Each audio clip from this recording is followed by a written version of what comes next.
Bonjour, je suis le professeur Nicolas Roche, je suis pneumologue à l'hôpital Cochin à Paris, impliqué de longue date dans la recherche sur la BPCO et dans la prise en charge de cette maladie. Alors la BPCO, c'est bronchopneumopathie chronique obstructive, une maladie qui n'est pas très bien connue du grand public, qui est surtout liée au tabac, mais il y a probablement beaucoup d'autres facteurs de risque qu'il nous reste à mieux connaître. Une maladie qui est très fréquente, 7,5% de la population adulte, environ 3,5 millions de personnes. Et une maladie qui est très sous-diagnostiquée puisque les deux tiers des malades s'ignorent et donc ne peuvent pas accéder aux traitements qui permettent de diminuer l'impact de leur maladie, d'améliorer leur vie quotidienne. Alors l'impact de la maladie, qu'est-ce que c'est?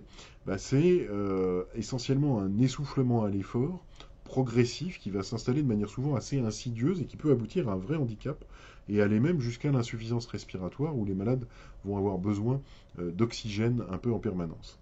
Il y a à peu près 150 000 insuffisants respiratoires chroniques en lien avec une BPCO en France.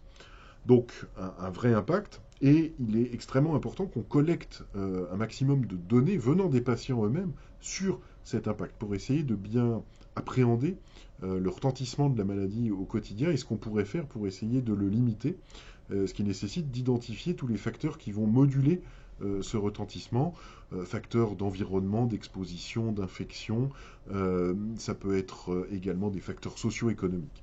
Et ces données ne peuvent venir que des patients, d'où l'importance de cohortes comme Compare, qui permettent de collecter ces données. Et donc, je vous invite, si vous êtes concerné, à vous inscrire dans Compare. Vous pourrez ainsi être contacté pour nous donner des informations très précieuses sur votre quotidien et nous donner des idées ainsi sur ce qui peut nous permettre de vous procurer une amélioration. Donc, je vous remercie par avance.